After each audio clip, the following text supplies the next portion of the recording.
got room. You're going to lose control for just a second. Yep.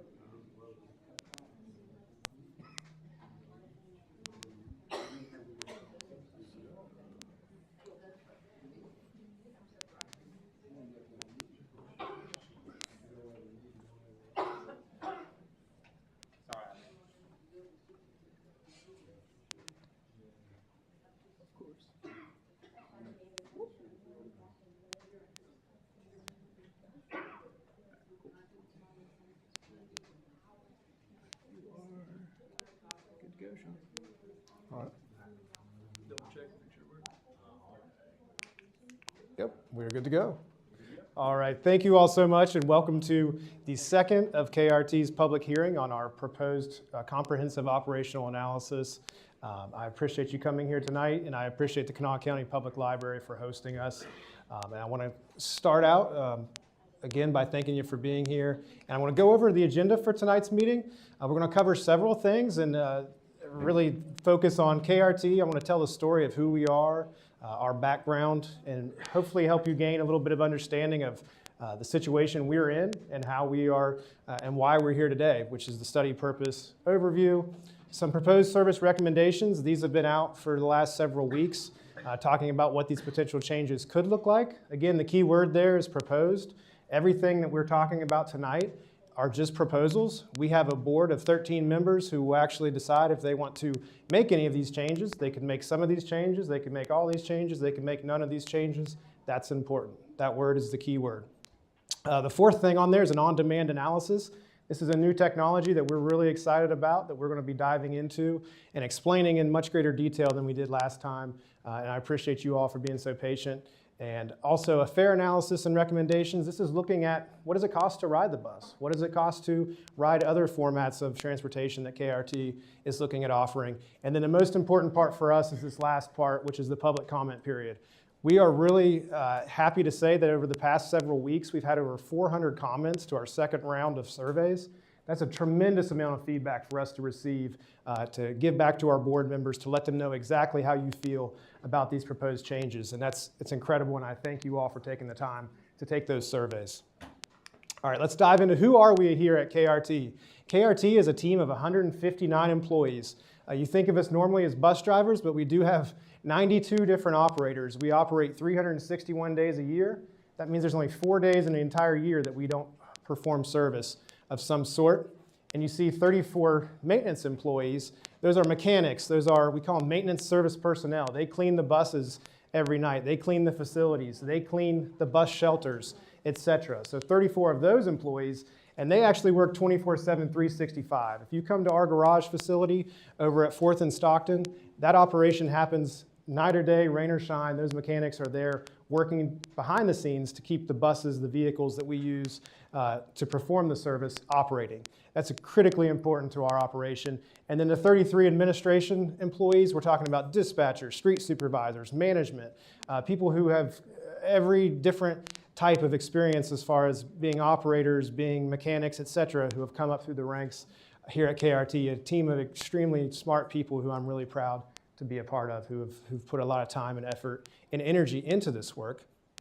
And then the last thing you see on here is KRT board members. We have 13 board members. We are represented by the Kanawha County Commission, has 4 votes on our board, or 4 members of our board.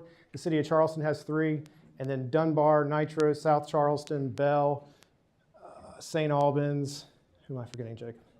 Montgomery, all have 1 vote also. So it's a 13-member board. Again, those board members are taking the feedback that we receive from these public comment periods and also our report, the data from our COA. They're taking that into consideration and then making the decisions if they wish to make any potential changes. So what do we do here at KRT? Now you know who we are as far as how many employees we have, et cetera, but what exactly do we do? People think of us as the bus service, right? That's what the fixed route service is. That is taking almost 1 million people a year from point A to point B, getting everyone to work, school, doctor's appointments, et cetera. Second thing on there that's really important, and we're really proud of our operation, is our paratransit service. You may see it around as we call them CAT vans. They've been branded as the Kanawha Alternative Transit, which is people sometimes don't realize, hey, that's a KRT vehicle, but it is.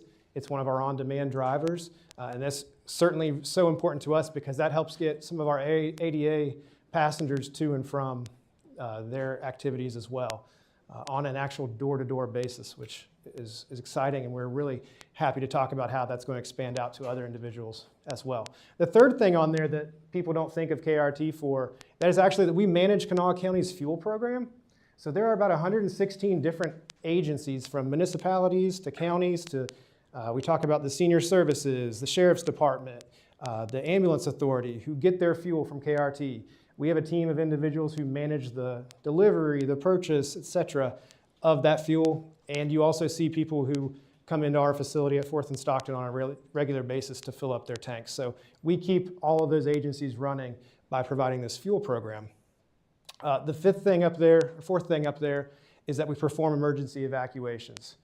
When something, God forbid, happens in the Kanawha County, whether it's flooding, whether it's extreme weather, fires, et cetera, KRT shows up with little notice. Many times we get a call from Metro and they say, hey, we need a bus, we need 2 buses.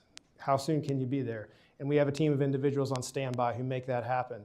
That's something I'm really proud of, the work we do to show up off the clock just to make sure people are taken care of. I think it's a real service we offer. And the last thing here, this public service charters, we take it really seriously, the fact that we are primarily funded by a safety levy here in Kanawha County. We think that means that we should give back to everyone in Kanawha County when we can. So you will notice us out last week. It meant we were at the regatta offering free shuttles. You would see us in St. Albans doing the Tour de Cole, or you would see us in South Charleston when they have a softball tournament, providing services there. We want to be seen in the community, and we want the individuals who are paying that safety levy to also be able to use our service when they can. All right, so all those things I just talked about, they cost money. They cost real money, and I want to go over that tonight to give you an idea of what we spend our money on and how we are funded also. So I won't stick on this too long, but I really want to build up here. Labor is obviously a huge portion of our expenses. Everything on this list, from top to bottom, will cost more tomorrow than it costs today. That's not just a reality for KRT, it's a reality for all of us, and we understand that and appreciate that, and we don't take it lightly when we make these proposals for you all. But labor, fringe benefits, services, materials and supplies, so our vehicles, et cetera. Utilities, just keeping the lights on at a facility, a 100-year-old facility that's the size of several football fields, is extremely expensive. In general, our budget for this fiscal year 2025, that was just passed in May, is $17,072,675, okay? You say, okay, well, how do you do that? How is KRT funded? A lot of people think, hey, we're funded by the tickets that passengers purchase, and that is true. That's part of it. It's about 7% of our funding. A big chunk of our funding, $8.7 million a year, this coming year is what we've budgeted to receive from the Kanawha County Safety Levy. That was passed in 2022. It gives us that funding for the next 5 years, so we rely on that heavily. We don't take that lightly. We appreciate everyone who supports the safety levy. Again, it's the most important thing to our operation, hands down. The second highest number on this list is federal grants, so $3.5 million that we receive each year from the FTA. Those are primarily based off of calculations. They're formula grants. They look at how many riders we have a year. They look at our population here in Kanawha County, et cetera, and it helps them decide. They also look at how efficient we are with the money they give us. So when we say, hey, KRT is really efficient with federal dollars, it makes them more likely to increase those contributions to us. That's important. Passenger fares, $1.1 million, so that's the tickets that we receive from you all who do use our service. State opioid response. We have been actively trying to find new revenue sources at KRT. How can we think outside the box to bring more funds in? And thankfully, DHHR has a tremendous program, the State Opioid Response Program, where we take individuals in our CAT vans that I've mentioned to and from recovery treatment. And not only is that providing a tremendous service for those individuals and for Kanawha County, it's also providing a revenue stream for us, $1.6 million, that really helps us get closer to that $17 million budget need that we have. Investments is short-term investments, state funding. So we receive about $253,000 a year. So about 2% of our budget comes from the state. We certainly appreciate that. And we also have about $65,000 that comes from advertising or charters. So when individuals say, hey, I really want the trolley to do my wedding. I want, for this event, I need to move 100 people. How do you do it? This is where we get that. So that all comes out to every year, in this coming year, $15.7 million. It's a lot of money, but it's not $17 million. This situation right here, this $1.3 million deficit, is what has spurred a lot of these conversations. It's a reality of what we have to spend money on and how much money we have to spend. And this creates a scenario where we are essentially at KRT paying our bills with our savings account, which is really scary for individuals who administer any type of program. So what do you do in that situation when you say, hey, I can't forever use my savings account, because when your savings account gets to zero, then what do you do? It's a tough scenario. So what we've done is to try to get ahead of that and say, okay, let's do a study. Let's figure out what's working, what's not working. Are there any opportunities to embrace some new technologies to go further? And that's what we're talking about today. How do we remain reliable? How do we remain consistent and convenient? Those three things, if you're not reliable, consistent, or convenient, passengers can't rely on us for service. That's something we take really seriously, and it's something we have to do every single day. So you see 5 different things on here. This is kind of the roadmap for our comprehensive operational analysis. We looked at our existing conditions. We asked for feedback from our riders. We asked for feedback from passengers. We looked at potential route modifications. Then you'll see here the 4th thing, on-demand transit scenario. This is a new technology, a new concept, and we'll dive really deep into that later. And then the scenario refinement. That's where we're at now, is where we've proposed everything, we're looking at it, we're getting the feedback, and then we're molding that into a final product of how do we actually accomplish something to get us out of that red into the black, to know that KRT can provide the best service it can for years and generations to come. So when we started digging into our data, I'm not going to get as deep into the data. I don't need to bore you with that. I want to keep it simple, to the point, because I want to make sure we have time for you all to give your comments to us. But something that stuck out really quickly to us was this cost per passenger trip, okay? A well-functioning public transit entity operates at around $5 or $6 per route. You see here some of our peers. You've got Tri-State Transit down in Huntington. They're about $8 a person. We're hovering around $15, $15.10 a person. Now, there's some reasons for that. Obviously, we operate a huge revenue mile area. Kanawha County is big. We're spread out. It's not easy to get from one side of the county to the other. And we've done a good job of doing that over the years, but we've done that at the expense of the cost of operating KRT. Our ridership is around 963,000. That's dropped from highs before COVID, and we haven't recovered from that, which has been tough when I go back in time and say that those grants from the feds are based off of formulas of actual ridership. So ridership staying or declining is tough for us. On the second half of this page, you see our average daily ridership. If you take the St. Albans, the Nitro, Montgomery, and the Kanawha City or Cabin Creek line, those 4 routes make up about 85% of our ridership, which is huge. 85% of the people that ride KRT ride 4 lines. The other routes that make up the rest, you see here in the lines, they all pull their weight to some extent. This map right here in front of you, it's a bunch of little dots. It's hard to really understand, but it's a technology that we've embraced. And if you get on our buses or any of our vehicles, you'll see they're called APCs. They're little lasers. They're like, you walk past them and it trips and it takes a count. And it says, hey, Jacob got on the bus in Clendenin at this stop at this time. And then when he gets off the bus, it doesn't know that Jacob got off the bus, but it knows another individual got off the bus. And that goes into our system. And what that creates for us is a map where we can say, okay, for instance, this is a really popular one, number 5. People get off at DHHR. We can see that. We know that. We appreciate that. We take that into consideration. We also see that once they get off at DHHR, they don't necessarily follow Route 5 up to cross lanes. They don't do that. This technology is something that's new to us, that we're actually able to paint a picture of where our buses go and how effective they are. We had an idea in the past. We'll hear it from drivers. Our operators know our passengers. They know our routes inside and out better than we do many times. And that's why I'm so proud that many of our supervisors are actually former drivers. That's really important to us. So this map here is what we helped use to decide and talk about these proposed changes. Okay, so what are the proposed route modifications? 4 things I want to touch on first before I get into individual routes. Standardized hours. Our routes right now, if you look at them on a schedule, they're all over the place. Some operate Monday through Saturday, some operate Monday through Friday, some happen at 6 a.m., some happen earlier, some later. It's really tough if you're coming into our system to learn our system. I think passengers learn the routes that they take and they memorize them and they know them, and that's what they do every day. But it's tough. So what this COA proposes is standardizing our hours. So Monday through Friday, 6 a.m. to 11 p.m., Sunday, 8 a.m. to 9 p.m. A 30-minute weekday frequency on high demand routes. So that's those routes that we talked about that we got 3 routes here, routes 1, 2, and 3 that 85% of our passengers are on.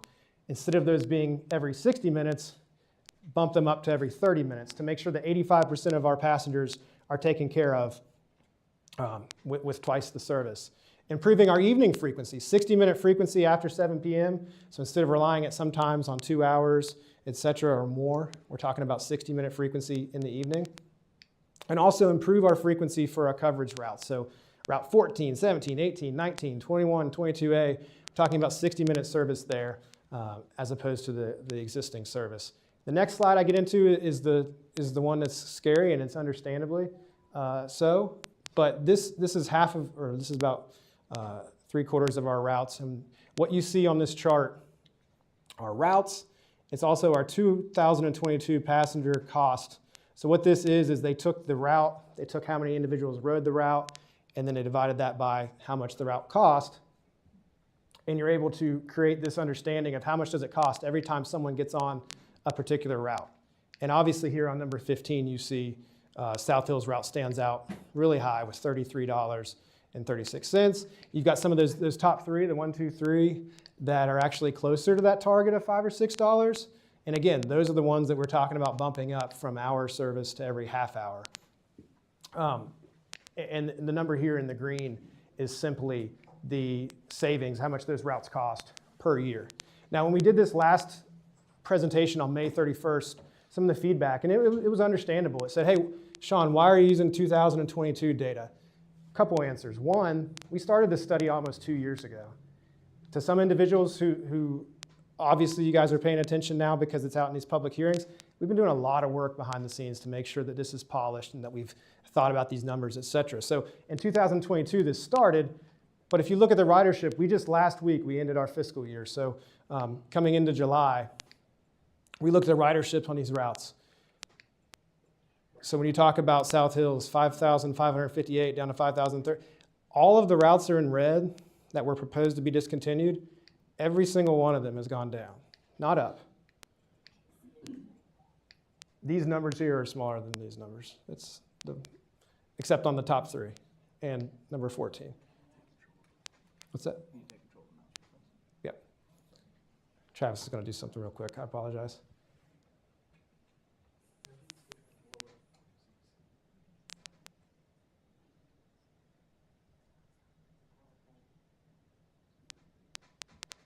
Good. Okay.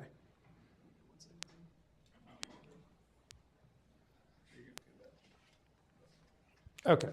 So this next slide shows the remaining routes here, the final 8, and we see the same scenario here where we see Fort Hill, $33.60 per person that gets on that bus.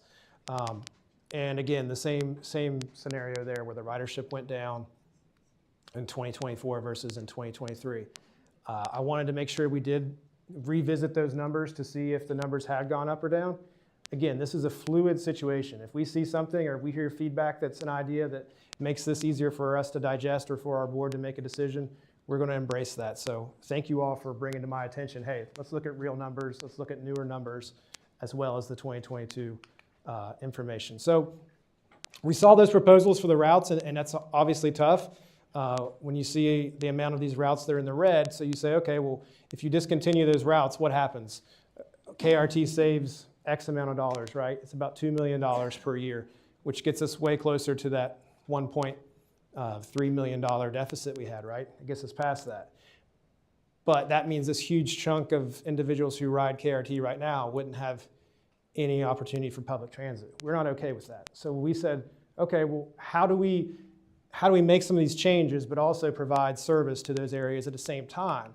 And there's a new technology out here, and it's called on-demand transit. So I'm going to explain how does it work, what is it, what does it look like from KRT's perspective, and how would passengers actually use it on a day-to-day basis.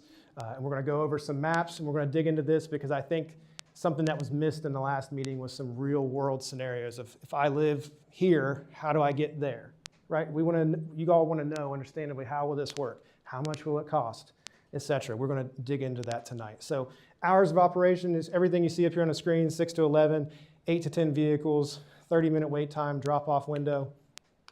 This is what we've branded as KRT Plus. You see here on the screen a screenshot from Apple App Store. This actually lives in the Apple App Store right now on Google Play or on the Apple Store. And this is the program that our paratransit service has been using for the past year or so. It's operated by a company called Via. They are in over 600 different locations across the world. They are the premier microtransit on-demand software provider in the world. So we're really excited to partner with them to do this. And now I want to dig in. So what happens is essentially anyone who's ridden an Uber or a Lyft, and if you haven't, does anyone here ride the CAT service right now? I do. You ride CAT right now? I have to have. Yes, ma'am. I have to schedule more than a day in advance. When I'm Yeah. working, so Yeah. how would that work? Yeah, you schedule a day in advance, exactly. And so, yes, And ma'am. That's only if it's available at that time. Exactly. And one thing I want to stress too, throughout this on-demand situation, I think something we missed in the first meeting was focusing on that paratransit. How does it impact our CAT riders? So our CAT riders currently, and for those who don't use the service, you actually are required to, within 24 hours in advance, book your trip and say, hey, I need to get picked up and taken to the doctor's appointment. If it's available, yes. And CAT will always, and even through this program, will always have precedence or have preference over individuals who are using on-demand for their own. We appreciate, and it's actually a requirement of the FTA, that paratransit activity always gets preference. So that will continue to happen. So if you book a day in advance, you will still, to the extent that we always can, be provided a route. So that's really important. I'm not crippled, I just can't get Yes, there. hey, we want to be there for you regardless. But so if you ride CAT today, do you use the app or do you call It in? will not let me schedule on the app. Okay, so you call in, Yeah, I had to call it in. Now I can cancel on Yeah, the app. But it you won't can let me cancel on the schedule. app, yeah. But you can call in and it works just like Right, CAT, I try to CAT's do worked like in a years week. before. As early as my Yeah. work schedule comes out, I'll try to get it. Okay. As soon as I can. Okay, perfect. So, but you haven't noticed any real changes other than you can cancel the route, et cetera, from 2 years ago when you could call in and book a route. You'd have to call in and tell. I've only been doing about Yeah, 4 or 5 okay. months. Okay. But what I want to express with that is the situation, this individual, I appreciate you being here tonight, it was just explaining to us, there's a hurdle here where individuals say, well, I don't have a smartphone. I don't want another app. I don't want to worry about this. You can call into our office and schedule those rides. That's happening right now on the paratransit side. We're going to uptick that so that any individuals who are using this service can call in. We hope as many individuals as possible will download the app and use it because it is very easy to use and the interface is something you're really used to. But let's talk about how this is actually going to work. Now, I had one question. I had to apply for it. Yes, ma'am. You had to apply for, yes. And our paratransit service, you have to apply and be accepted for. What we're talking about here with on-demand transit will be open to anyone. Yes, but the CAT passengers, individuals who have been approved through our paratransit system will still receive preference for their paratransit trips. Yes, that will stay the same and it will always stay that way. We definitely appreciate that and we'll move forward with it. Yes, ma'am. I had to use the CAT bus to come here today because I'm paralyzed. Yes, ma'am. in a wheelchair. Yes, ma'am. Yep. And I appreciate the CAT bus system. I had to apply and I had to be approved for it. And Yes, I've been ma'am. approved since July of last year. Yes, ma'am. And our CAT operators are fantastic at their work. And what we're essentially looking at here is we're saying, okay, that service that's worked so well of getting individuals who qualify from their home to their doctor's appointment, et cetera, what if we open that up to everyone? And what if we did that by having, way more vehicles and way more employees that are providing that service so we can continue to meet the needs of our paratransit passengers, but also spread that out to more individuals. And so you see a map up here on the top right. This is a pilot project map on August, Jacob's going to tell me, 25th? Yes. August 25th, KRT is going to begin a pilot program of what we've branded as KRT Plus, which is 3 zones. And in these 3 zones, you see the South Hills, you see West Charleston, and then East Charleston or Charleston Core, whatever you want to call it. Those 3 zones, none of the bus routes will be impacted by this. The feedback we received from commissioners, from our board members was, let's do a pilot program, but let's not change anything. Let's not make any decisions that are going to take away the bus routes in the meantime, right? Let's see how this works. Let's see if people will embrace it, et cetera. I had a question. Yep. So are you saying people who work every day has to call in and get a ride the day before? No. The paratransit service is exclusively the 24 hours in advance. If you're doing this as on demand, you can get on your phone or you can call. And again, it's that 30-minute wait time. It's not the day in advance. The day in advance is our guarantee. In order for us to meet our paratransit demands, we need that 24-hour window, so I can guarantee we will be there for her. The other service, you book the same day, and it's a 30-minute window. Yeah, so it's a little bit different. Yes, ma'am. Back to this map. So the 3 different zones we're talking about here, individuals will be able to operate this KRT on-demand service in those 3 zones at the end of August.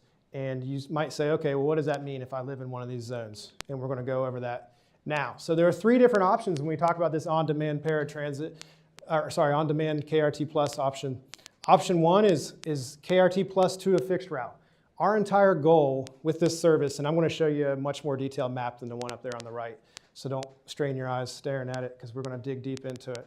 But this first option is, how do we get people to the bus routes? Okay? That's still the main goal of KRT Plus. We want to get you to the bus line. We want to get you to the city center, et cetera, so you can get to the other locations on those routes that still exist. The second idea is, how do you get to somewhere inside the same zone? If I'm in the North Charleston zone, I can get from one side of North Charleston to the other side of North Charleston with this model. Yes, it costs a little bit more than $1.50, and this is important too. I don't want to glance over this. It's the same $1.50, so if someone picks you up at your house, we will pick you up, take you to the bus route. You get on the bus, it's still $1.50 to ride the bus. You're not paying any more money.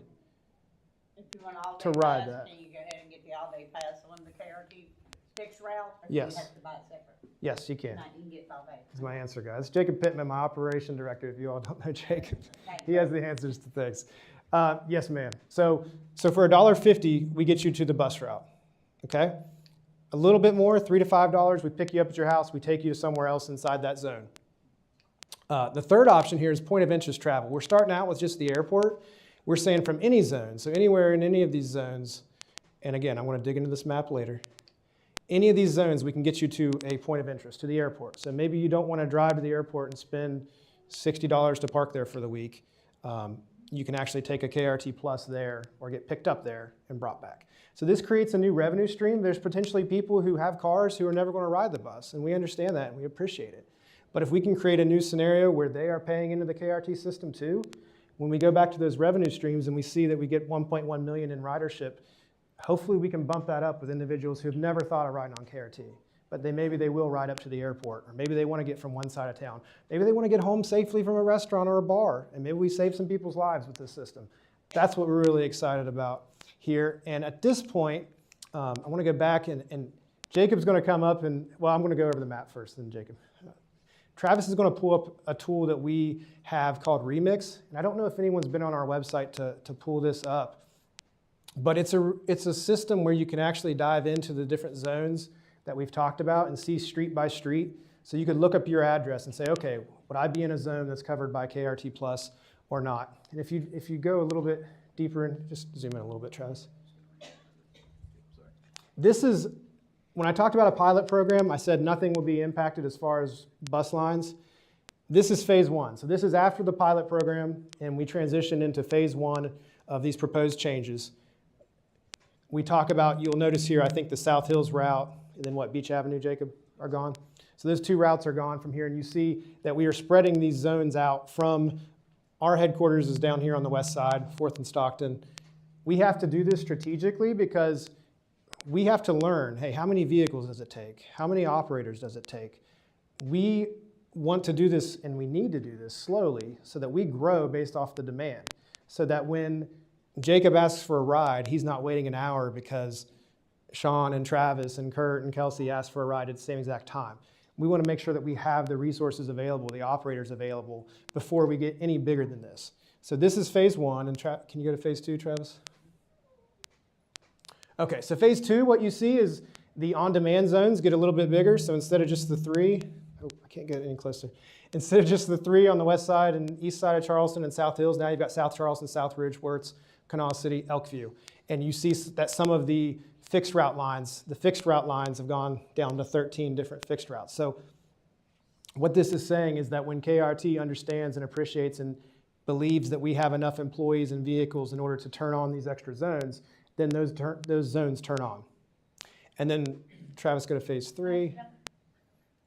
I'm sorry. She's not. I live at the head of Montrose, all the Yeah. way up to the top. Yeah. Would an on-demand be available at that point? Or Yeah, just so, twice? yeah, and we're going to dig into that, and we'll use where you live as an example, okay? Just to do this for you when we dig in deep into this. So this is phase three. If you zoom out a little bit, Travis. This is if you take the proposal as it was presented to us, and if all this were to happen, and if a final product ended up like this is what you're looking at of the fixed routes, and then these on-demand zones that go into all these different locations. At this point, I want to dig in, and Jacob's going to come up and explain this, hopefully. Or you can sit there and explain it, because you've got a mic. But let's go down into Montrose, actually, Travis. Can you go to Montrose? You know, Ellen Drive. Ellen Drive. Can you find Ellen Drive? All the way at the top. All the way at the top. Turns into Henry and This then. may not work and embarrass us. We didn't plant you here. But you're I not. know, I agree. Okay, I don't know where Ellen Drive is. Do you? Montrose ends and turns into Henry and it's right there. You can actually type in an address up there in the top right. 1206 Ellen Drive. Oh, now we all know where you live. That was a trick. Everybody's gonna know That where was I a live trick. right Now we know. God, just type in Ellen Drive. Just type in Ellen Drive. You're good. Everybody show up for dinner. Yeah. Hey, we'll take the KRT Plus there next time. Ellen Drive. There you go. Bench out there. Okay, cool. Look. Okay, now zoom out a little bit. Jacob, can you explain all three scenarios and options? And what was your name, ma'am? Karen. Karen? Can we explain for Karen how all three different options of KRT Plus will work?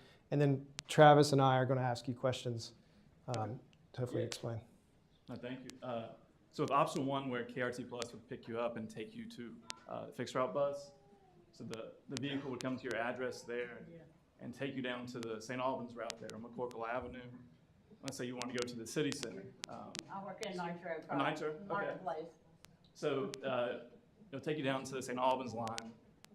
For free, you get a free ride to the St. Albans line. And then you'd pay for your day pass, I think you mentioned. So when you get on the St. Albans bus, it'll take you to the city center, or you go to St. Albans and then transfer to the Route 3 to get to Nitro. What I was gonna say is like, the way the bus works now, if I would get the Nitro bus, if I had to, it gets to St. Albans, about 5 minutes after St. Albans bus is left going to Charleston. So I have to sit there and wait an hour, and then get to St. Albans, and then at that point, I'm still having to call Lyft or something to get home. Okay. But I've had a back injury, and the setting is horrible. I stand all day at work. Sure. Okay, so And that was a big thing of why that cross lane stuff helped me so much more Yep. if I had riding bike, because it's so much quicker to get there. Yes, it is more direct. I'm to get. sorry. no, you're great. No, this is great. So option one was getting to the fixed route service and getting you to. At the same price, the $1.50 base Yeah. fare or for the $2.50 day pass. With option two, so within this blue zone, Yeah, back up, KRT Travis. Plus vehicle would pick you up at your address. And say you want to go to Riverwalk, to the Kroger there. It would pick you up and then for $3 or $5, take you directly to Kroger there at Riverwalk. Does it wait on you while you're there? You schedule both legs of the trip. So schedule a trip to Riverwalk, and then while you're grocery shopping, or if you want to pre-plan your return trip, then it might be the same vehicle depending on what the demand is that day or at that time of the hour. But it could be a different driver that comes to pick you up for the return trip. Is the 3 to 5 fee one way or round trip? It's a one-way fee. Yep. And then the third option is, like Sean mentioned, at the CRW, the airport. We would, for $10 to $12, pick you up at this address and take you across different zones to the airport for that rate. Yeah, and we expect in the future those points of interest to actually grow and change based off of feedback. So right now we're starting with the airport, but we're looking at potentially expanding that based off the feedback we receive in the future there. Yep. Betty, you. It's still half off, is the other ID On the fixed route, it is, yes. Yeah, the fixed route services will stay the same, and so if you have a half fare card for fixed route, no, No, just No. the base fare on the fixed route service. yeah, just the fixed route service, yes. What happens if, for instance, we live with her riding, we live on a fixed route, but where her doctor's office is, the bus doesn't go to. So what happens in that case?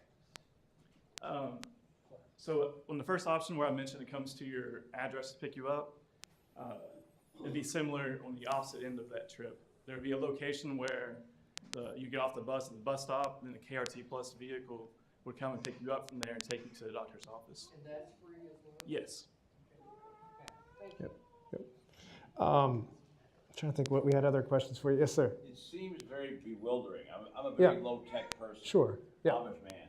that's okay. A lot of common people like me, thousands of them, I'm Yeah. sure. Yeah. I'm sure it could be easy, it could be worked out, but it seems bewildering, Yeah. frightening, Yeah. much larger amounts of money. I know the realities of economics, but it seems very bewildering, especially the low-tech, the elderly, the young, Sure. the disabled, Yeah. people who have trouble with technology, who aren't high-tech and aren't. Mm-hmm. I've ridden in Ubers and Lyfts. Sure. Other people have gotten before me with Yeah. them, but it seems bewildering and, Yeah. and frightening. You I can know. decide whatever economic problems. Sure. It seems pretty scary. Yep, we completely Sorry. understand that, and I have I'm several, more comforting today, yeah, using what it, I and so, found out today that I had. yeah, and so I'll go back to that, and I can't answer every question because I want to make sure we have time to cover all your public comments, so bear with me here. I want to be respectful, but answer as much as I can. In that scenario, that's why I asked the questions of Karen earlier. I said, hey, we're using this service right now for CAT. Do you feel like it's an overwhelming electronic nightmare that's It's been amazing for me, instead of having to make somebody live. that same scenario? Yeah, so you could totally embrace this new system and never have to pick up a smartphone and do it. Yes, you'd have to pick up a phone and contact us and work that out. And that's not perfect. I'm not going to claim it is. We've had all kinds of different scenarios thrown at us, and I can't answer every scenario. I lost my phone last week, so I just called. Yeah. I didn't know, I Yeah. didn't have my phone. And a neat thing for this service too, and Jacob mentioned planning your rides. You can plan your rides 2 weeks in advance. So if you could get down somewhere that has service, or make one phone call and say, hey, you call in and talk to Amy or Matt or Phil, and you say, hey, I need you to book this ride. I go here every single day. I go 5 days a week to work or to the doctor's appointment, et cetera. They can put that in the system, and that will be in there every day. And if you're on your smartphone, you'll get an alert when they're on their way. And if you're not, then guess what? They'll show up at the time they're supposed to be there. So it is overwhelming. And another aspect of that I want to address, and I want to make sure I say this repeatedly tonight, this is a phased process. So from getting from phase one, well, not even phase one, the pilot project of saying, we're not messing with your bus routes at all. We just want to introduce this new system and see if people adopt it, okay? And only when we're comfortable with that do we drop into phase one, where some of those routes go away and more zones pop up. And then only when we're comfortable with that do we go to phase two, and then to phase three. So I don't want to put a time limit on that. I think that passengers and our operators will give us the feedback that gives us the ability to know when we're comfortable going to the next phase. This is scary, and I think when we first put this information out, our passengers and our operators all said, holy cow, in August, we're going to lose all of these bus routes. We're going to lose these. I don't pretend that I know how long this is going to take. I think it's going to take longer than any of us expect. But again, back to that need of why this is so necessary is back to that deficit. I don't want to come up 5 years from now and wish that I could go back in time and make some changes to save some money to make us last further. So that same instance that Karen brought up as far as, hey, if you're in the South Charleston phase, or if you're in, let's go to the West Charleston side. If you're in West Charleston and you are on Stockton, or let's say you're on Upper Vine Street, and you want to get down to Kroger, you can still do that for the $3 or $4. If you want to get down to the city center, it'll pick you up on Vine Street and take you down to the main line and get you there. Or if you want to get to the airport, again, it's at $10 to $12. So if you're in these zones, yes, there might be fixed routes that eventually aren't there the way they were today. But with this coverage from this on-demand service, we're still going to be able to get you to those fixed routes. And that's the goal of this on-demand transit. But yeah, sorry, you had your hand up over there. Yeah, can you work out like an example, like I live on the east end, if I need to go to Thomas Hospital in South Charleston because I somewhere where a bus doesn't go Northgate. Yeah. So if the bus, when that bus line is, If it's not there anymore. When it's not there anymore, how would, if I have to go from a different zone, let's say I go from South Charleston to that doctor's office in Northgate, how would you do that? Yeah. Yes, I'll let- from South Charleston, are you on McCorkle Avenue? No, let's say I live in, where she lives. Okay, so, She's Karen.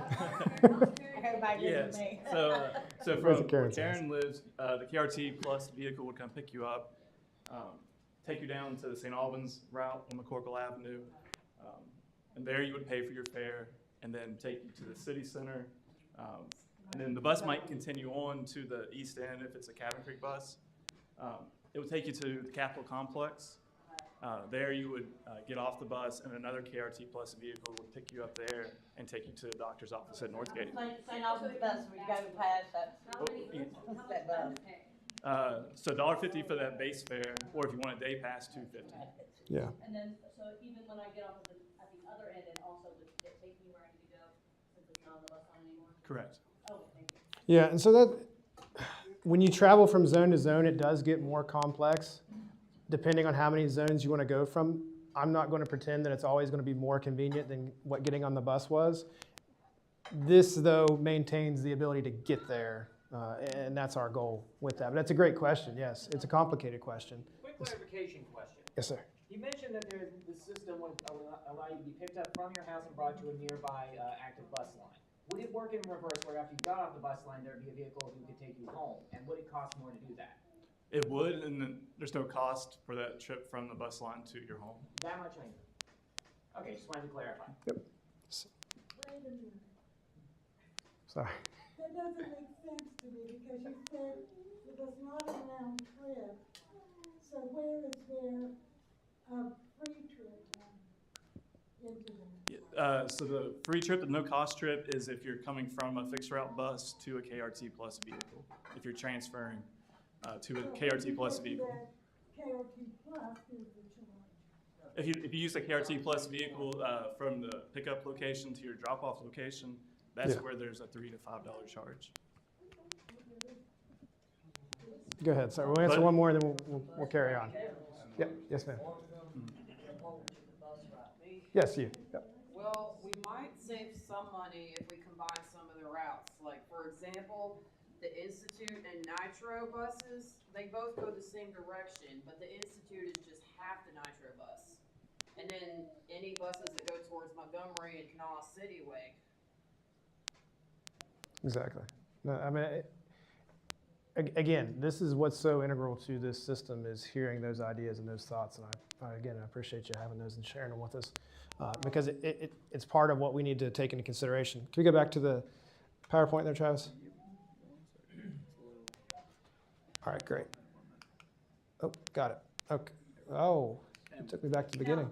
I have one other question, though. Doesn't bother me now, but where, if you do get rid of the cross lanes bus where they can't get to the DHHR, Yes, ma'am. are they gonna have to pay for that ride? With it being, No, so the KRT Plus vehicle would pick you up from the Nitro route there, and then for free, the KRT Plus would take you to DHHR. At Bold Spot. Yes. Come back to Yes, same thing. It'd be a free ride from DHHR to Cold Spot to where you could catch the Nitro bus. All right, and this next slide we're getting to is the fare recommendations.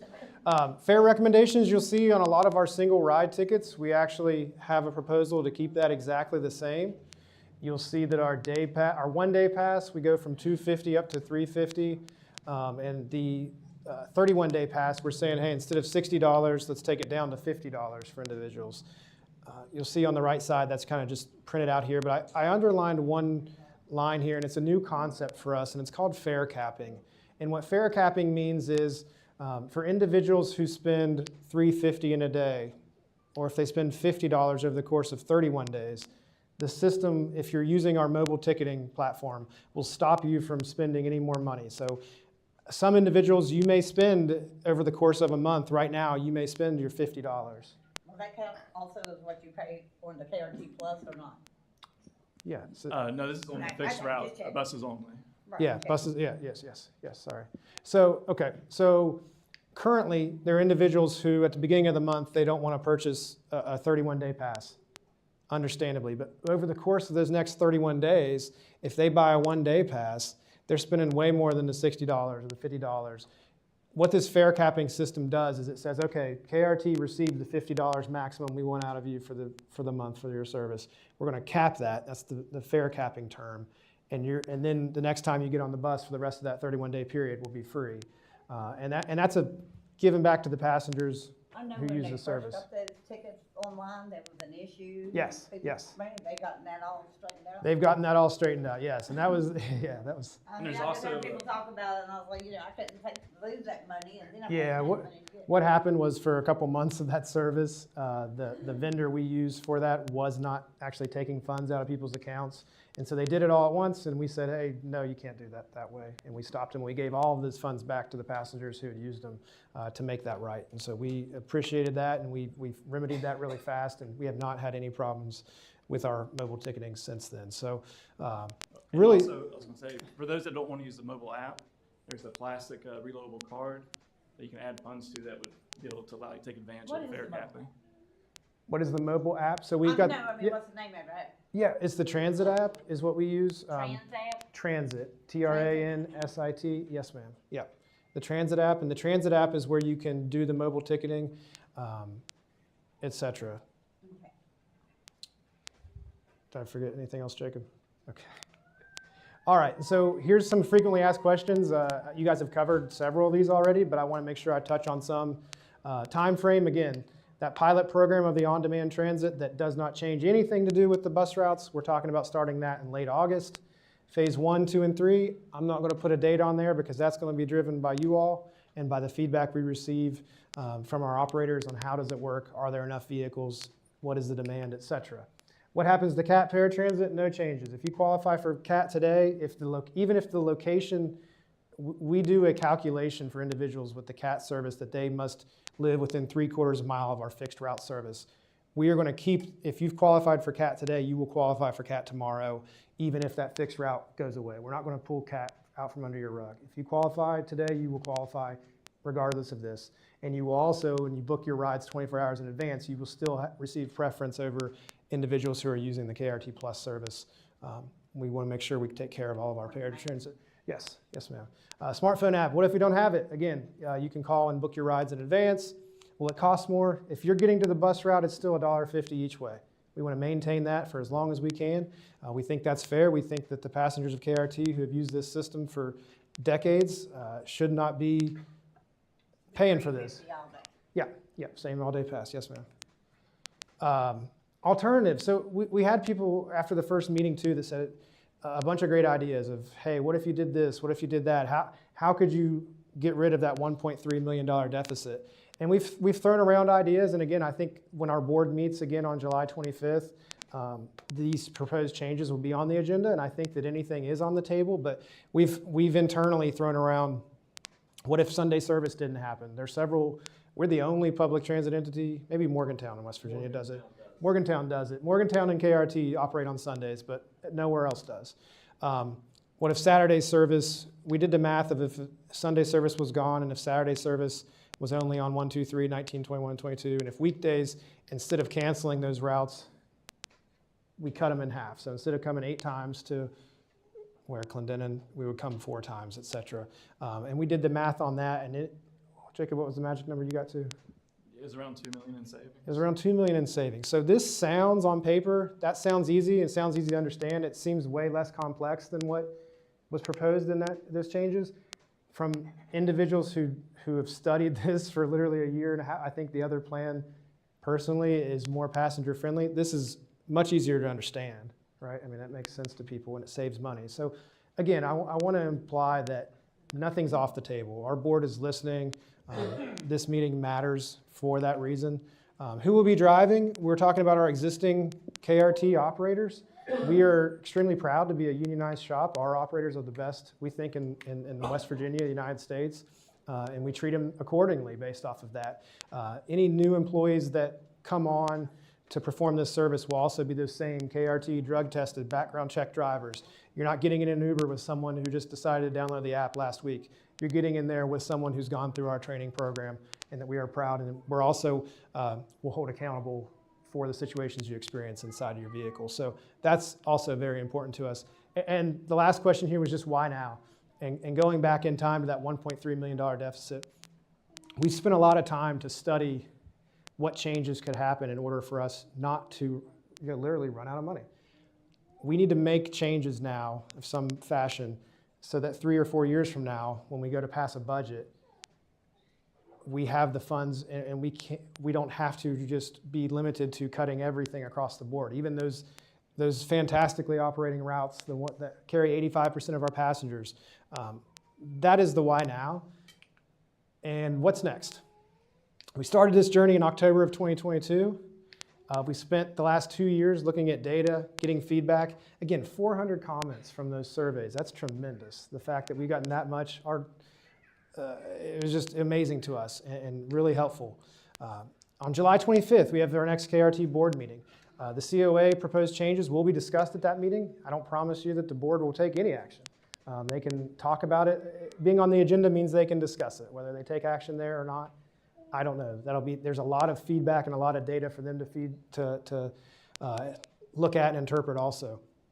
Again, August 2024, that is when I can say that the pilot program of KRT Plus will begin. I'm confident of that. And again, nothing will happen with the fixed route service at that time. Now we're getting to the point of our night where we are going to hear public comments. I want to make sure we keep this as orderly as possible. We have limited it to 3 minutes per person. I don't mean to be disrespectful, but if you can keep it to the 3 minutes, that will ensure that everybody gets their chance to speak. The individuals on Zoom, if you can type your comments into the chat window, that'll be really helpful for us, and we'll put them in the official record that our board receives. But in order for us to get through tonight with the individuals who took the time to be here, we want to make sure we follow this platform. Last time we read through the actual written comments that we had received in the interim.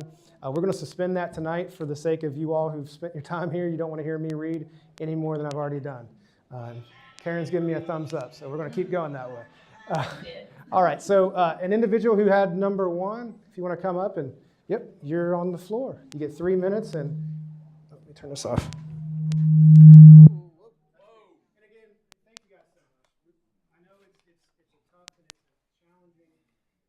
Situation to look at and try to embrace.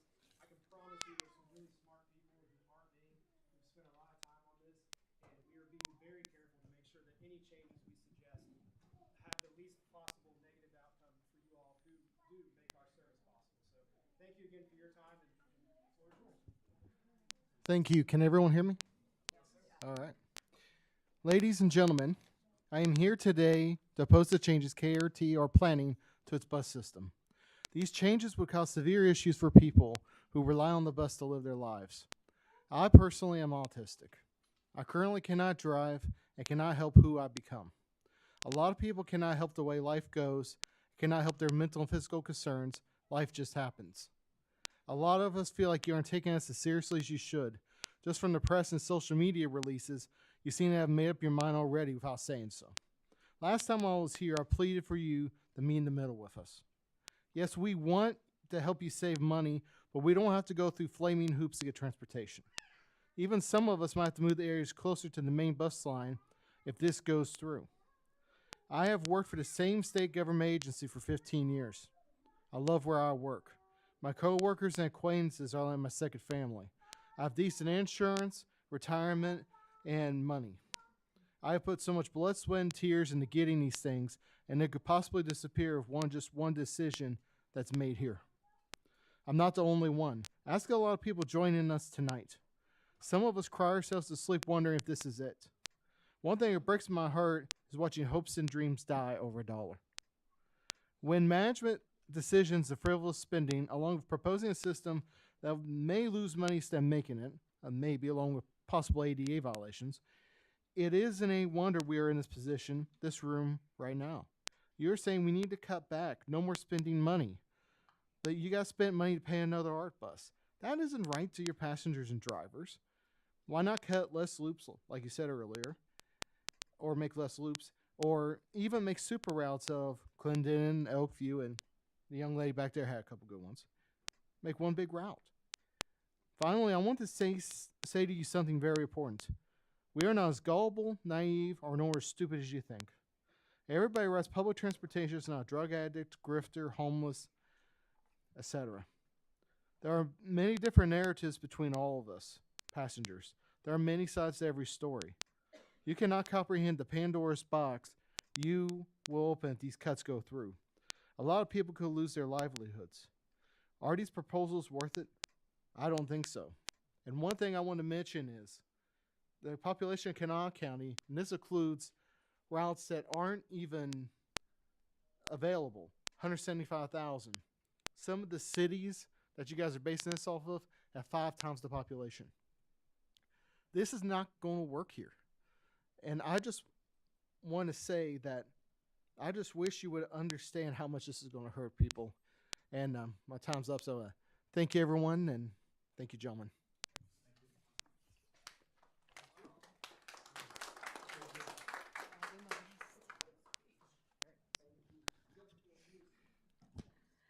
I want to say is please don't take the Campbell Street route.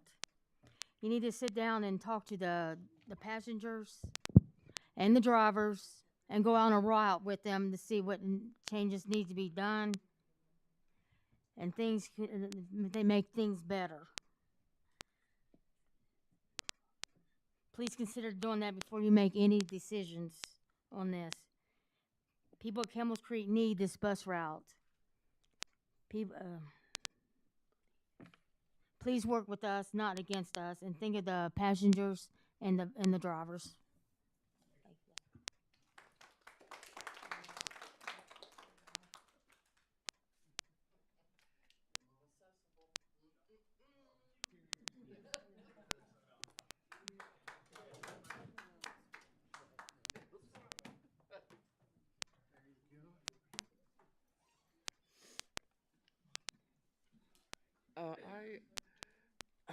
I'm just going to talk about the CAT system because that's where I ride. I understand about the other, and this was a much better explanation than the last time. My concern is, especially for people who are not tech savvy, we don't have dispatchers out when the buses are out after 4:30. And we really need to have that because I understand that I get a buzz that tells me, oh, my bus is going to be late. But if you're not tech savvy, you don't get that buzz and you're waiting and you've got nobody to call. So I would ask you to take that in consideration. And the other thing I'd like to ask you is why do I have to order my tickets through the mail only to have them arrive a week and a half after I order them? So I would really like to be able, I went down to get my tickets at 4th and Stockton, and they couldn't give them to me. So, that's an issue for me. I'd like to be able to get my tickets because I pay a delivery fee whenever a $1 delivery fee for having them mailed to me, but then they don't get to me for a week and a half. Okay? And those are my 2 concerns. Thank you very much.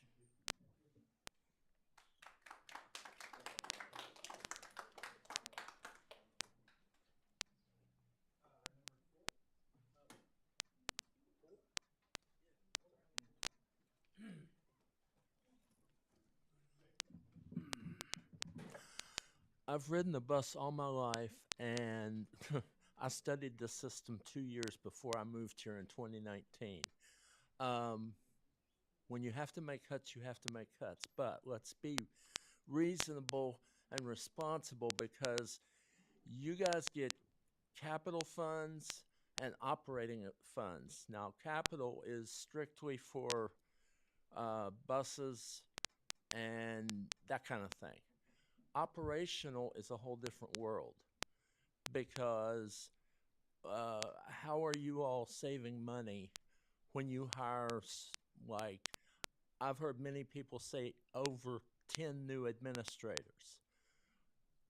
Whatever came of the study that you applied for the grant for to replace your facility for maintenance? How does that impact this? That was supposedly $3 million. Things like that concern me because that's money. So I live downtown. Fortunately, I go all over the place, and there are some buses that I see next to nobody on. There are some buses that are packed, and I'm just curious as how you're going to deal with this. So, thank you.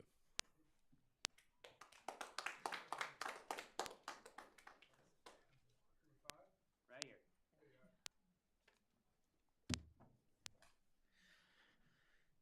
First off, thank you for doing so much better at explaining all of this than the first meeting. There was a lot happening in that meeting, and not a lot of it made sense. And if I understand the bare minimums of this, you're basically proposing to cut about half the routes, give or take, and creating an Uber Light service, to put it simply, where one, you get a car trip going from your home to the nearby bus and back for free. Two, you'd have a vehicle that would take you from your home to a nearby location within a certain district, acting as a local Uber service for $3 to $5. And three, would have a more expanded service that would take you all the way to certain locations like the airport for $10 to $12. And those last two would each cost separate trips. While this is an interesting idea in proposition, the problem comes in that as you said, technology is going to be a bit of an inhibitor. Since this is an old-fashioned style state and town, not a lot of us are really fond of using our smartphones more than we need to. Number two, you're going to have a lot more nitpicky things to deal with, such as making sure your vehicles are properly maintained and winterized, because mountainous roads in wintertime and during heavy rainy seasons is a disaster, and it's one of the main reasons a lot of us actually ride the buses. They're safer than driving ourselves. They're built heavier, they're built stronger, they can handle a lot more than the average car on the road. And that was one of the big issues that I had, and it's going to cost a lot more than you realize to make sure that is maintained, bare minimum. One of the other issues that I saw is that you were proposing an overall reduction in the availability rates. Now, I'm a night shift and weekend worker, and I depend on those wild hours being available as early as 5 a.m. and as late as 1 a.m. just to be able to do that. I work down the road as a security guard during the nights and weekends, and I'm already suffering from the most recent changes you guys made to Sunday service as it is, where it now runs on the quarter hours every 2 hours. It's extremely hectic for a person like me who has an erratic schedule, and I know I'm not the only one. I've seen night shift nurses struggle the same way, other security guards from other security companies. I've seen state workers who ride the bus back and forth. Every pay grade from high to low needs the buses to be available as often as possible and in as many areas as possible.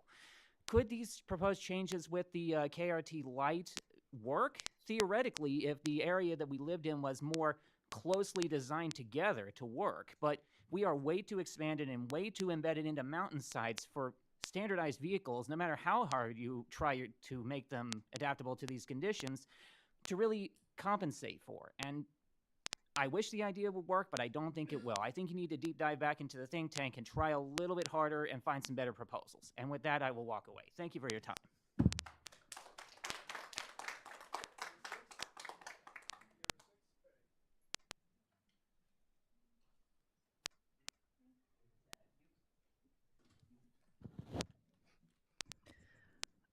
Thanks for your willingness to start over if needed.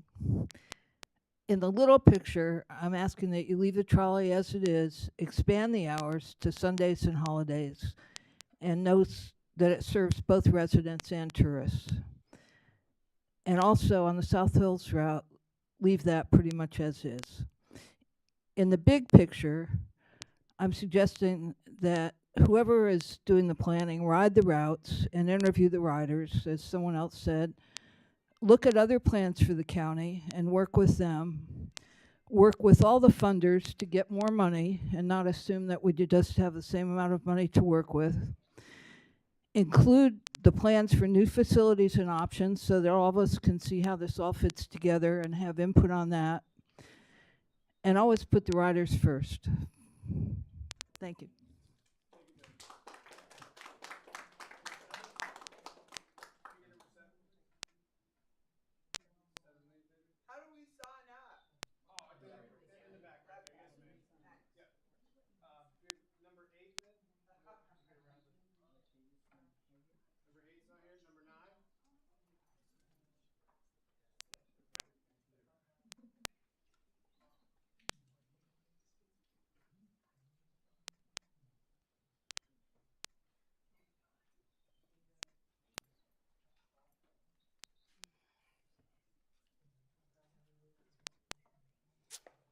Good evening.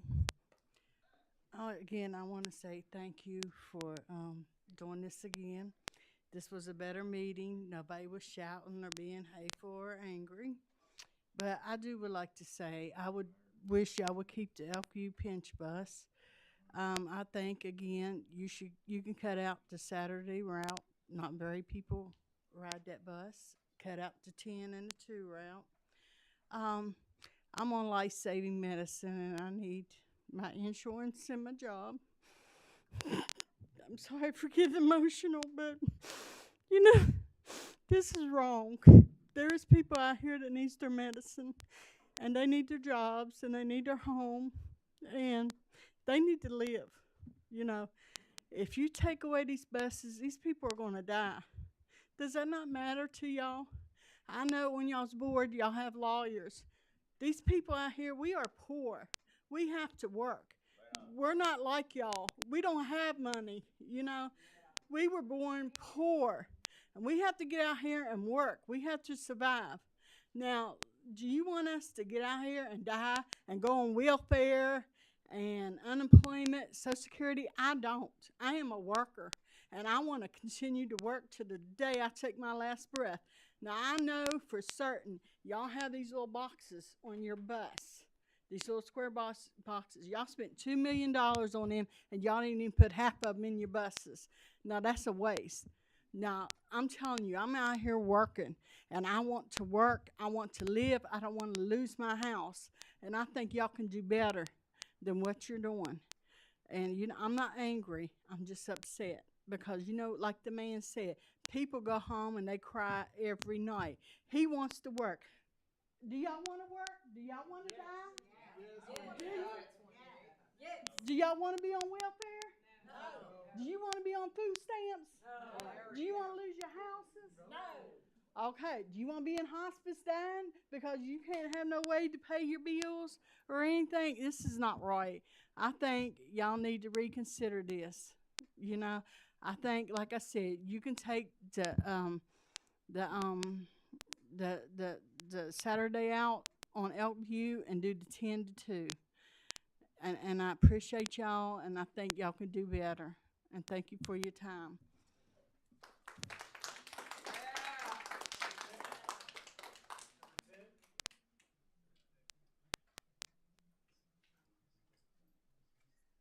Maybe I missed it, but it looked like there were some holes in your planning here. I didn't see any service to Clendenny. Is that covered? Are you making a comment? Yeah, I know. I'm asking you. Okay. Well, like I say, and anybody that's as confused as I am, raise your hands. I mean, this just confused me more than it answered anything.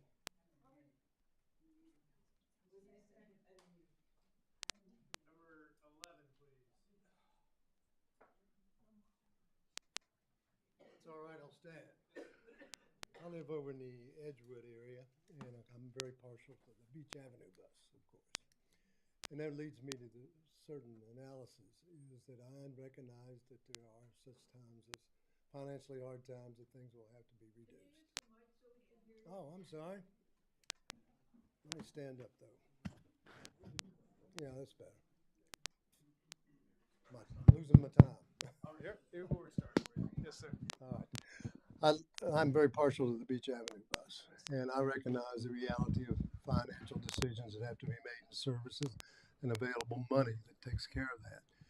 But of all the routes that you're at least contemplating discontinuing, I don't understand why it's always based on money. In other words, if you're going to knock out 8 or 9 routes, do you prioritize those?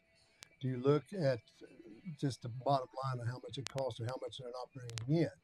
For instance, over in the Edgewood area where I live, there are facilities over there. You know, there's a Cato Park, there's the Edgewood Summit, the Edgewood Country Club, the walking trails, the school over there. Population is a lot more dense, all right? And then geographically, people that live in that hill area would have to go down to Washington Street to catch a bus. Probably the nearest one would be at the Walgreens, all right? And do they have to walk back up? There's no other interlocking route there. So my position is the decision shouldn't be just made on money. It should be on the number of population served. It's a lot more dense there, and that's not to take anything away from Sissonville or Clendenin or Cross Lanes or any of those places. But if there's a compromise available, to just cut out 5 routes rather than 8 or 4 routes, and then work that in conjunction with some of your other plans, or like, you know, assimilate them so that you can have the best of both worlds and least number of people are affected. And lastly, I live near where Doug Harley lives, the last director here. I'm not speaking for him, but I think there's a certain irony when you're taking out the Beach Avenue bus. That's all I have to say. Thank you very much.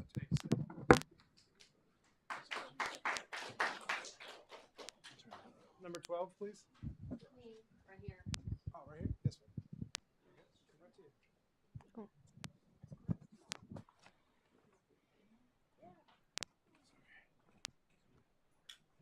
I can use that. I can use that. Don't need that. Yes, ma'am. Can you hear me okay? All right.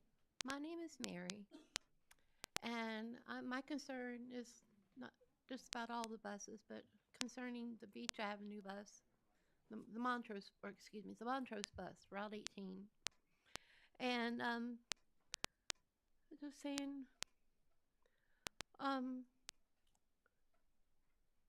please don't take away my bus. It's my only access to the outside world, other than having to call the cat bus a day ahead of time.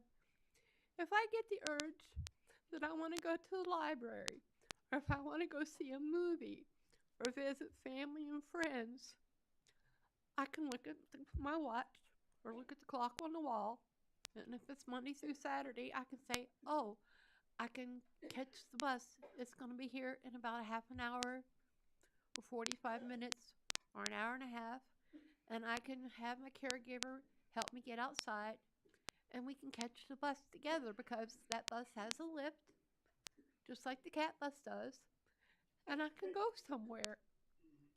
But if you cut off that bus, I have to wait 24 hours to call the cat bus, and then I can go tomorrow. I feel like little orphan Annie saying, tomorrow, tomorrow, there's always tomorrow, but I can't go today. You know, it limits my access if you limit the bus. And I can't go visit my grandkids. I can't go to the grocery store today. I have to go tomorrow. I feel like little orphan Annie. You all have limited me. You shut me in. And I feel like it's lockdown again. I can't just go today. You know? I have to schedule my doctor's appointments. If I get sick today, I can't go today to the doctor. I have to go tomorrow to schedule the cat or call an ambulance. But I don't have to call an ambulance if I just got a cold. So please, and you give all these statistics. I'm not a number. I'm a person. These are people.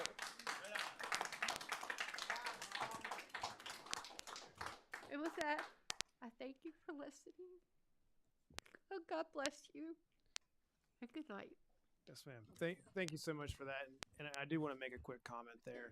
I can't make comments on everything, but I do want to make sure to alleviate your concerns, because maybe I misspoke during the conversation about the on-demand service as it relates to paratransit and cat riders. Yeah. Cat riders who book a day in advance are still guaranteed that we'll come pick you up. I You know, can still, I know that the cat is available, yeah, sir. yeah. No. I know. I'm mentioning that on if day of you want to go somewhere as an on-demand rider, that same vehicle can come pick you up within that 30-minute window, the same as any other individual. You'll still be picked up by an ADA. When you book a ride, you tell them if you need the ADA compliant with that, so you could still be picked up by that. The 24-hour window that we give cat passengers is based off of guaranteeing with that 24-hour window we can And I would have provide come rides. Yes, ma'am. to the last meeting you had, but I didn't know about it until the day of.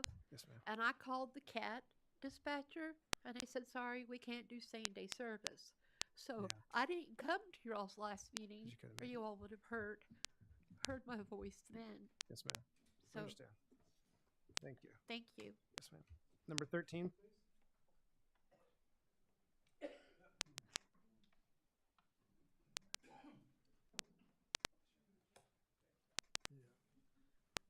Yeah, Bill Sharp with an example, assuming that number 15 South Hills is discontinued, and I want to go grocery shopping.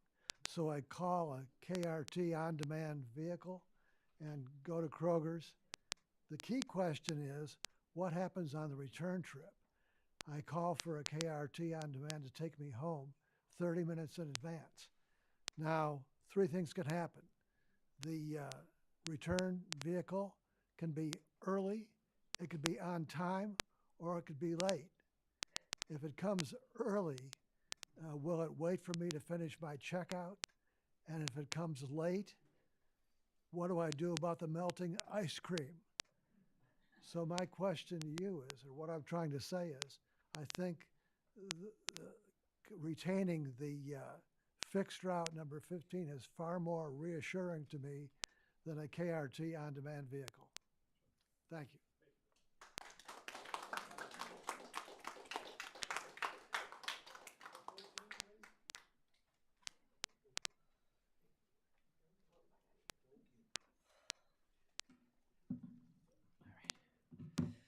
Some of us can't afford cars. We need our routes, and plenty of us ride the cross lanes bus, and my 70-year-old granny depends on it. And some of us are low income people that don't know how to make as much money as other people. Later Tyler Mountain buses would be helpful. And plenty of people ride the cross lanes bus.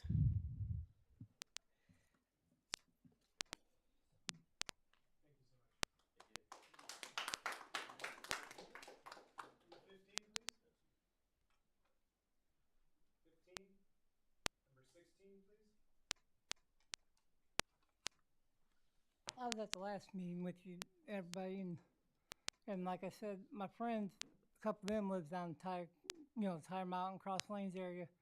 There's been plenty of times I've been on that bus and it's been packed. You take that bus away from them people, how they supposed to get from point A to point B, and don't have enough to pay for the ticket, one-way ticket. I understand you guys are trying to save money, but like someone said, combine some routes together instead of cutting them. With these phases, on phase 3, what you're showing no bus routes at all.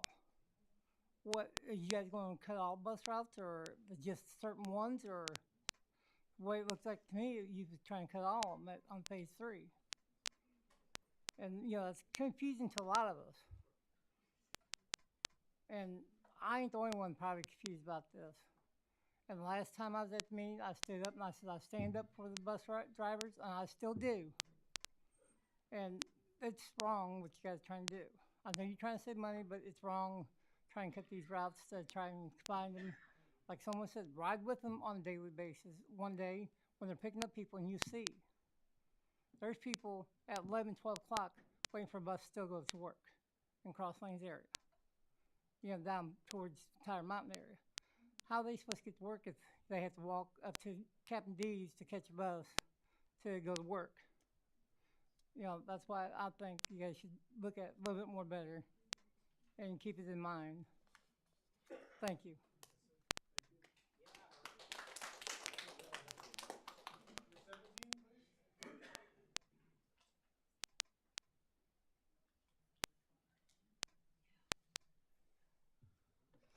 Hi, I'm here on behalf of many people I work with at a hospital, both patients and staff, who depend on a bus and depend on it all hours of the day and all days of the week. And so I see this as a failure of the city of Charleston and the county, because it's hurting the people who need it the most. And if we want to grow this county and community, we need more public transportation, not less. And for a fee for $3 to $5, that's a lot of money. a lot of money. It's $1.50 a day is a lot of money. Who is for people who are working at minimum wage jobs. And at the hospital, they get a little more than minimum wage, but it is there's a lot of pressure. And I'll give you one quick story. I was working right before this announcement. The first announcement came out in the paper, and a man who was in a detox group and had felt like an attempted suicide almost, had been relapsed and was just so hopeless. After a series of the group meetings when he was ready to be discharged, he was finally motivated, and part of his discharge plan was taking a bus from his neighborhood to a meeting. And it was after work when the meeting was. So I immediately thought of him, and I thought, how many more people are being affected like him who really, it's a lifeline for people. And all the people here who've talked about it, it's either a lifeline to keep a job or a lifeline to get to a meeting or a doctor. And I think, you know, I am sorry I wasn't here at the first meeting, but I am willing to get on a fundraising committee because I think this community needs to be creative. There is no sense for as much money as it in Kanawha County, in the Charleston area, for us to be quibbling about $1 million. And I know that seems like a lot of money, but you know what? Relative to everything else we spend money on, this is peanuts. So, thank you.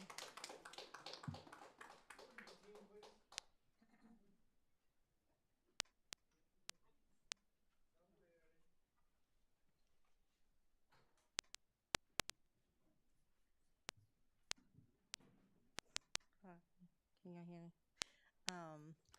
We basically need to keep the bus route going because, like, I think you can basically cut 10, because since that bus goes to Northgate, y'all can basically cut that out and keep the 6 like it is. Me, on the other hand, I work in Kanawha City, like I said. I live on the west side, so basically, I can basically get on the bus from the west side to go to transit, then catch the Kanawha City bus, go to work, and I can basically work a crazy schedule also, especially the weekend. So we need to keep that bus maintained, and plus, like, my other half basically is handicapped all the way. Basically depends on KRT to go back and forth to doctors, dentists, stores, and also. So please.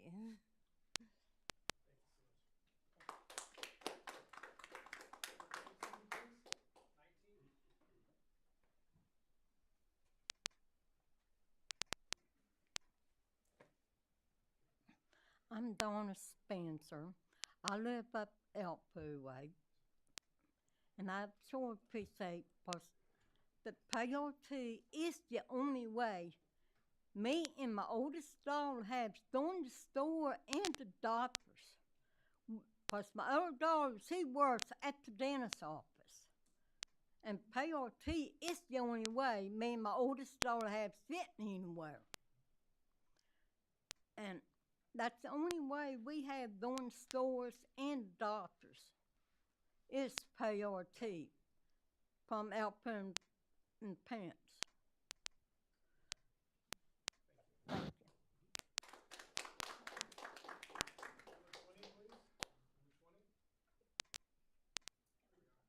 Bear with me. Okay. I got more questions than anything. I wasn't here during the first meeting, and apparently I came late. How did we get the deficit? Yeah, y'all were talking about a deficit. And again, this is a portion where it's comments, but it's essentially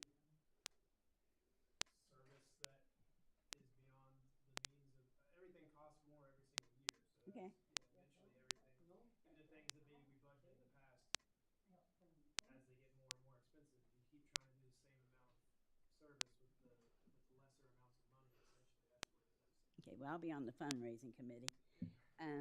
We also need clear KRT signs for every stop, because every time they say, "Oh, well, we done away with this stop," well, when? And oh no, you gotta walk another half a block. And for people that are on walkers, I just came off of a cane, so trust and believe that half a block is a lot for those individuals. Okay, when's the increase coming? The increase in fare, is there an increase? Yeah, it's all proposed. I don't have it. Okay. Okay, I also agree with administration running with the buses and, checking things out, getting the scoop from other people, and even drawing from there, what would be the best bet. And I love the service, trust me. I've been in bigger cities. This is an awesome system, okay?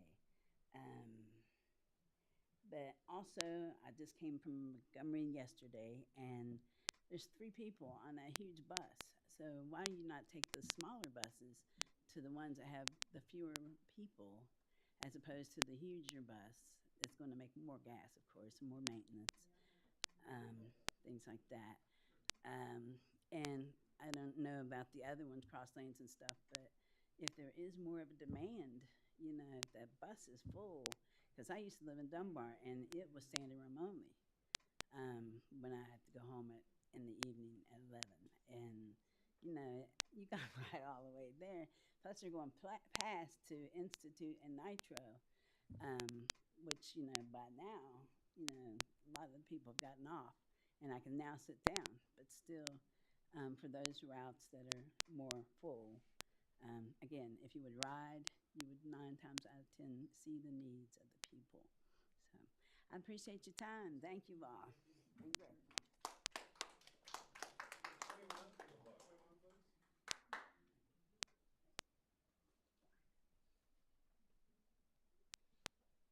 Good afternoon, everybody. Good afternoon. I know this is comment only. I just have yes or no. Are there going to be changes to the trolley route? Again, these are proposed changes, so I'm not going to tell you there's going to be any changes to any. In the proposal, there are modifications. Yeah, I looked online, couldn't find anything, so that's all I have. So, all right, thank you. Bye, everybody. Hi, Bill. 22? Hey.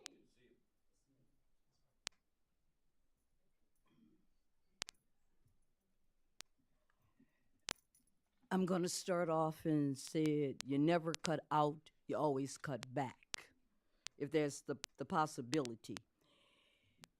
And I mean by that, if a person knows that that bus is coming a certain time, I don't care if it's once a week, they be out there, for that bus. And like the lady said, the smaller buses. And the other thing is, if you're getting with people that don't have to ride the bus so much for their jobs, but if the community is built up to a point where they can work and walk to their jobs, would be a blessing. Because let me tell you a story, true story. The woman had to travel so far, 2 hours, that her child had to be mined by her cousin or nephew. So the child had to be mined too. And say what happened? A gun was in the house. The child goes to school and kills a kid because of the route or the time that the mother spent away from her child, when that time could be spent with her child.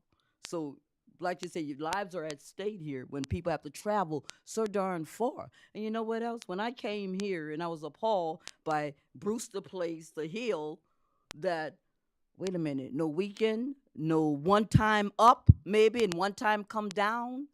We're not asking for much. We're just asking for the crumbs, just the crumbs, because you never cut out, you always cut back. And then you can also hire some retired workers that maybe want to make some extra money, since the drivers may not want to do those routes or can't, the money is a problem, which I know that money can't be no problem, but like the person said, people spend money on what they want to spend, infrastructure, of course, but I still don't see a bunch of trees. But anyway, so think about that. Just think about, don't cut none of the routes out. You know, if you have to cut back, and then they know, because I think in another city in Virginia, people just call and said, I'm coming, I'm gonna be out here, the bus come out here? So you're not making blank trips like the person said, 2 people riding, but call in when you want to be picked up at the bus stop. So I think that's it for now, okay?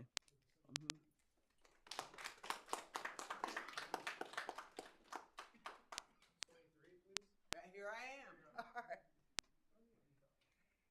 Can everyone hear me? Don't turn on the clock yet. Okay. All right. Well, let's see. First of all, I'm going to ID myself. I've been riding buses here for 60 years. I think I precede the KRT. Right? I rode the city bus downtown to go to John Adams. There you go. Anyway, I have 4 fixes for you. I was sitting at home and I got upset. Can everyone hear me? Okay. All right. I was getting upset. I thought, this sounds like a done deal. This is, okay. I sure hope not. All right. 4 fixes for you. Like the lady said, you don't completely cut a route. You just reduce the number of trips. I just, I've used 4 of the routes that you're talking about getting. I had to go to work. Anyway, I've used 4 of those routes you're talking about getting rid of. At the time I was riding, there was no deficit of riders. There are plenty of people on there. So I don't know where you're coming up with your price. Oh my gosh. All right. Okay. Just up the fees a little bit to cover. All right. And also you need to promote more to seniors and also to high school students. Cars are expensive. They just keep escalating in price. So you promo your services to us, okay? And I just, one thing that's really, the people who are making these decisions need to clearly identify themselves. If they decide to go through with this, okay, for legal purposes, you stand alone in liability. Not with KRT behind you, not with the bus drivers and everybody else doing their jobs. You made the decisions. And if they're property owners, if they have, they lose value in their property because they're not served by buses, you just, you need to take responsibility for that, not KRT. Are you with me? So, whoever, are there 4 people making the decisions or 5, 6? I don't know. Okay, 13 members. They all need to be clearly identified. If there are suits, then they are responsible, not KRT, okay? And that's about it. I just, why don't you, here's the other thing. Try one route with your on-demand. Try one route and see how that goes, a pilot program. I don't see how this is going to work. So, bless your heart. Thank you for listening. All right.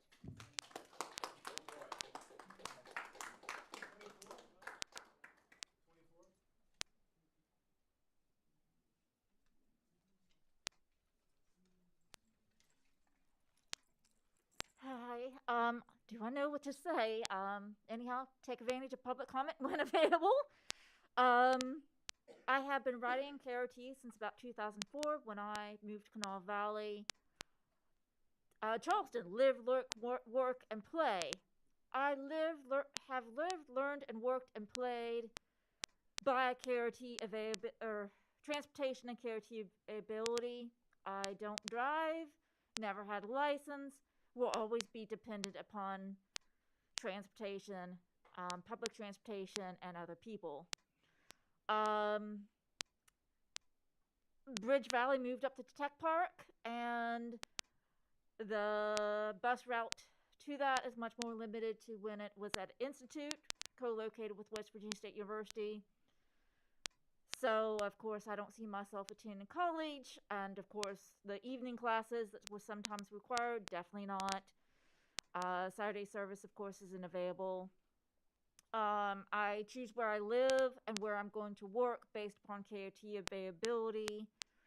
I will mention that I downloaded a KRT bus schedule recently, and I'm like, I don't know how to read this. I want my old schedules. And then, like the really old schedules, I liked how it would say the bus continues as. So if I was waiting on the west side, and of course, I'm kind of confused because we got rid of zones and we don't have transfers as a verb anymore. But so riding one route and paying my half fare without the transfer, you know, if I want to wait for when a bus is going through Kanawha City, for instance, that the bus schedule that I would be looking at didn't tell me that info, where the really old ones did. That was something I really liked. And of course, I'm not up with all this new technology, and I keep on saying if I download every app that they want me to download, my phone doesn't have enough memory for that. So, and then with the Uber and Lyft, when I might have used those particularly in visiting other cities, I got into a code loop, or it would be difficult with technology. And of course, I'm very confused with all these zones right now at the moment and everything. Anyhow, bus service is vital to a lot of people. And of course, if I had moved anywhere where there isn't bus services, or if I lived anywhere where there isn't service, or where service is taken away, then I have no ability to go anywhere, and I would be very lonely. I guess that's about all I have to say on the moment. Thanks.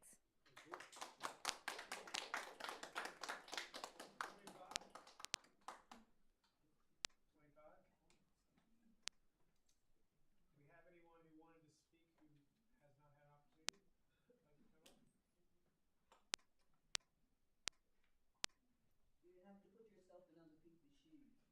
This guy that was waiting for the bus and was being late until the worker, the employer, he had to catch the bus himself. He said, now I feel what you're talking about. So, like the person said, you go in our, take a walk in our shoes. Well, see what it feels like. And if all the people who have wished to speak have spoken, I just want to, in closing, thank you all again for taking the time out of your, oh, yes, ma'am. I just want to say one more thing. KRT is the only way. Me and my old stars have gone inward. This is my young stars. And those lives on the west side, but KRT is the only way. Me and Crystal have gone seen her. Or taking a big old bubby to a grocery store. And we're paying their paycheck anyway by riding the bus. Yeah. And so again, I want to thank you all for taking the time to come out tonight. This has been really important to us to hear the feedback from the public. Yeah, you want to come speak? Yes, ma'am. Yep. Got one more speaker, sorry. Yes. Thank you for everything, but I think y'all need to reconsider stuff like that, because we do have like a lot of elderly people in our state, whatever. They can't afford cars. I can't afford a car. Y'all work payday to payday, and it's reconsider and save some of the routes. Like 22, I live in 22, but you can take one of the routes off, and you know it's to help people, you know. And another thing too with the schools and stuff like that, like people have baseball games, football games. If their parents don't have cars, what are you gonna do? You know what I mean? So that's all I gotta say. Thank you. Can I just add one thing? This can dismember our valley. You're with these huge cuts. I wouldn't live in a area that does not have bus service. Period. I have a car, and I've mostly had a car in my adult life, but I would not live in an area without bus service. So a shift in population and loss of property value is a huge consideration. Please think of that.